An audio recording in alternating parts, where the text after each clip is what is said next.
Hi everybody, welcome back to the Claremont Classic Garage. Today we're going to continue working on our 1948 8N. What we're going to be doing today is getting everything on the back and probably the running boards all put on and straightened away. First thing we have to do is,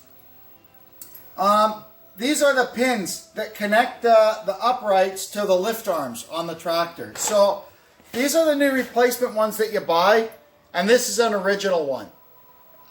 This is just, it's good enough for a worker bee, but I want the right stuff on this.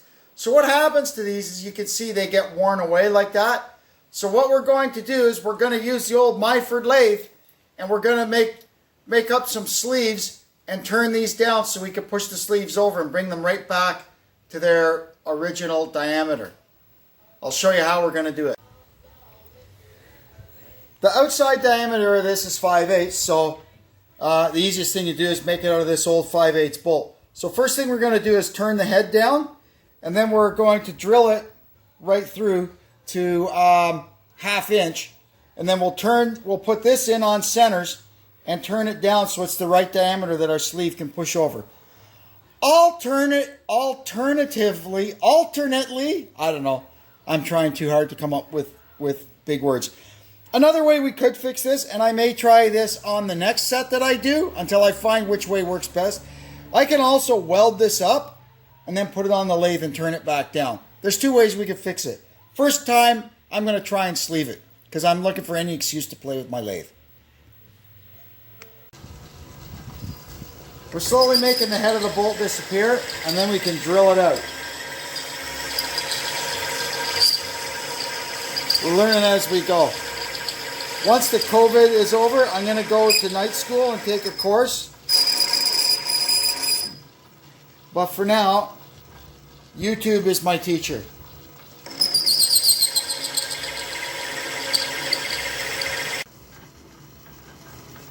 Now we can center drill it. We've got our chuck mounted in the tailstock and a center drill on it.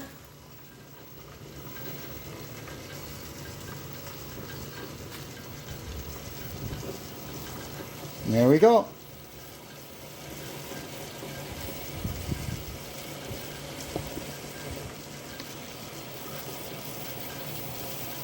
I think our center drill may have seen better days, but that's the one we have for now.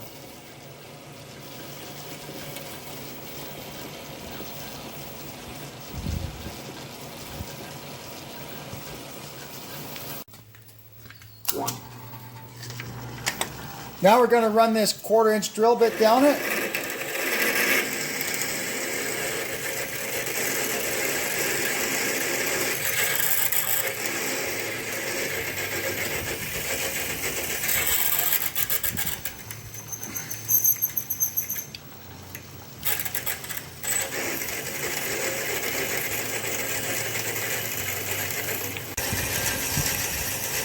We ran a 1/4 inch drill down it. Now we're running a 3/8 drill down it, and the next step will be a 1/2 inch drill.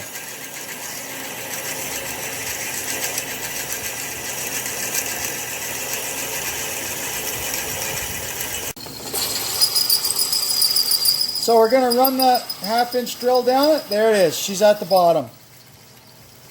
So now we can cut this thing off, measure it to length, end face both ends, and then we'll start working on the actual part. Okay, now I've got this thing on centers. I've got one center in the chuck and a center in our tailstock, so we can spin the workpiece,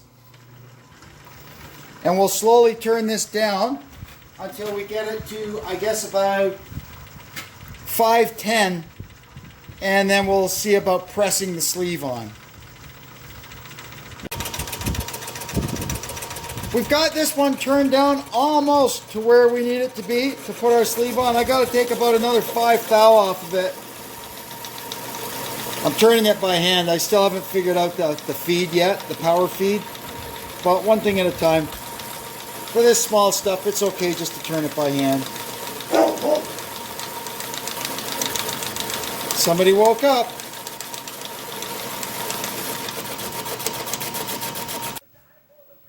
Now we just need to press this onto here, and then we'll put it back in the lathe and clean up the end. started it. So here's a pair of them fixed up. This one, I welded it up and turned it down to see how that would work. And this one is turned down with a sleeve pushed over it. Either one is going to work just fine.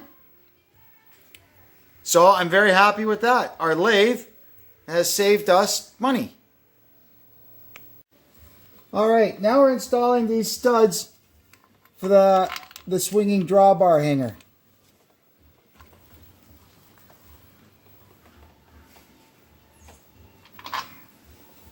There's 4 of them. They're 5/8. Now we're going to put up the bracket. This is a little bit different than the OEM or Dearborn bracket. If this would have had a Dearborn swinging drawbar. This is an aftermarket one they were popular back in the day on Fords and Little Fergusons.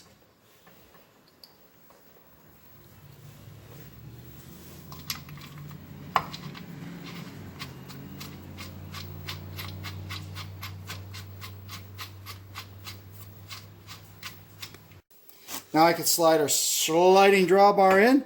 So it's got, you can see on there, it's got a bunch of different positions. We're going to put it to all the way in, where it's kind of most out of the way and not likely to take somebody's shin off.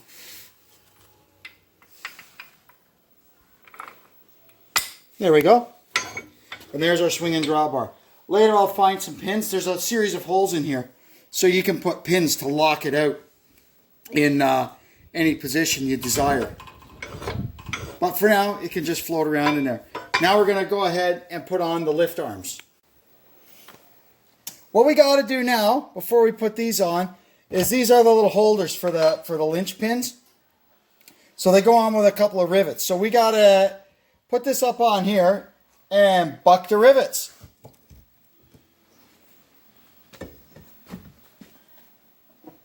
Hopefully,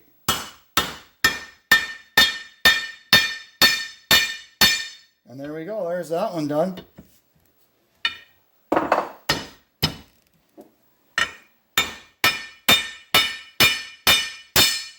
And there's that one done. Look at that.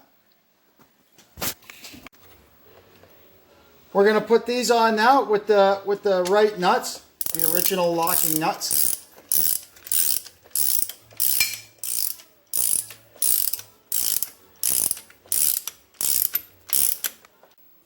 Now we're going to put in the knuckles. Pretty simple. One on each side. Well, seemingly simple. Probably painting the holes. And this one goes on this side. Now we can put on our leveling box. A little bit of a tight fit there, but in she goes.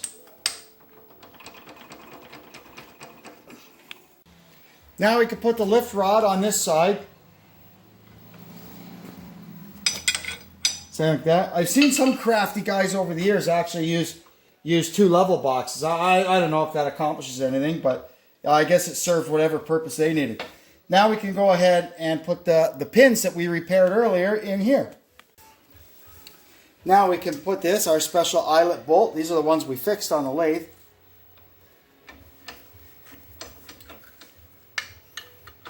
A little tricky to get these in. There we go. Now these have special nuts. It's a large nut with a little shoulder on the back. That goes on first.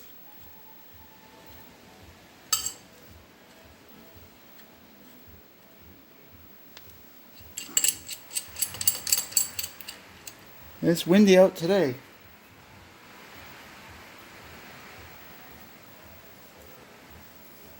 Don't remember these being lock nuts, but apparently this one is.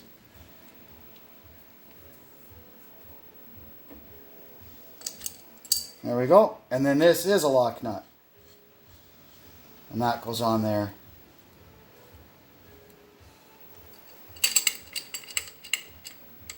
Then we can put our check chains on. Now we can put our check chains on. What these do is they keep the lift arms from swinging over because the cleats on the tires will grab them and smash them into the fenders. You'll see a lot of old Ford tractors with the backs of the fenders all smashed up, and that's from guys driving them around without check chains on them. So these are these clevises, the pins have little clips on them. Usually you put cotter pins in these, but it got these nice little clips, so we'll use them.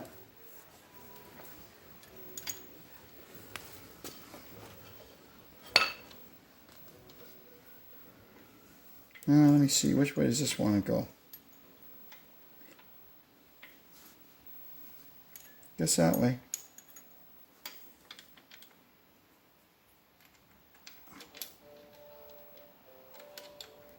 There we go. Put our little clip on. Oh brother, my old eyes. There we go. Ta-da! There we go.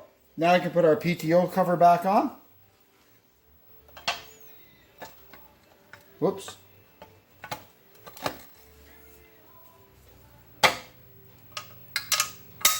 Yeah. Now I can put our lynch pins on. Rather than have them loose and always getting lost, we'll put them on with a little chain, just like the factory did. There. And they just get stored in there when you're not using them. Now we're going to put the cotter pins in here, so that doesn't fall apart on us.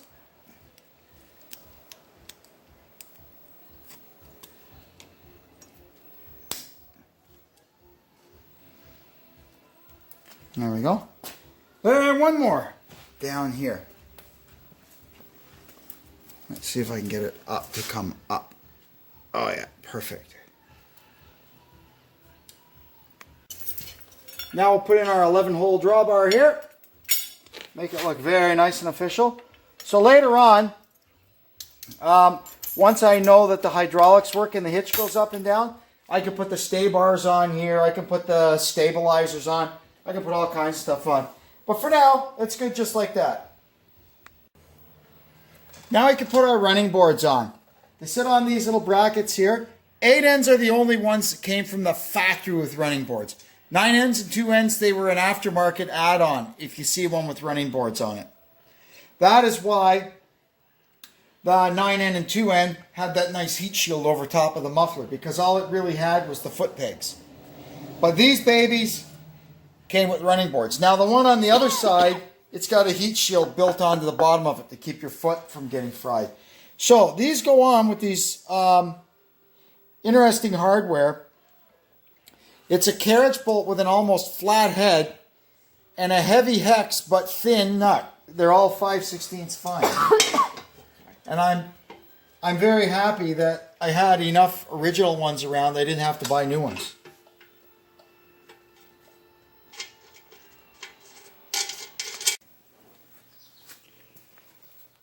I fabricated a little bracket. It just goes under the seat, under the seat bracket. And that provides us an anchor point for our slow-moving vehicle sign. So if we go to a tractor show or something, it's easy to pull it off, and it's kind of an unobtrusive little mount for it. I make these every tractor I have. That's how I handle the slow-moving vehicle sign. Because if it was just a show queen, it wouldn't even need one. Onto the trailer, off at the fairgrounds, onto the trailer, off at home. But, you know, I use them around, and they may end up out on the road from time to time, so it needs to have that. Well, that'll do it for now. We've got pretty much the whole back end of it all back together and ready to go to work. I'm just waiting on a couple of bits and pieces for up front so we can finish putting all this stuff together and hook up all the wires and get some fuel to it and get it fired up. Hopefully in the next couple of days we'll have some progress there. Anyway, we're doing good for now, and if we get stuck with this, well, we'll just tear something else apart. That's what we do best, is take things apart. You notice I can take a whole thing apart in a couple of hours. It takes me like 3 weeks to put something back together. Taking apart is definitely my skill set. Anyway, until we meet again, thanks for tuning into the Claremont Classic Garage, and we'll see you later.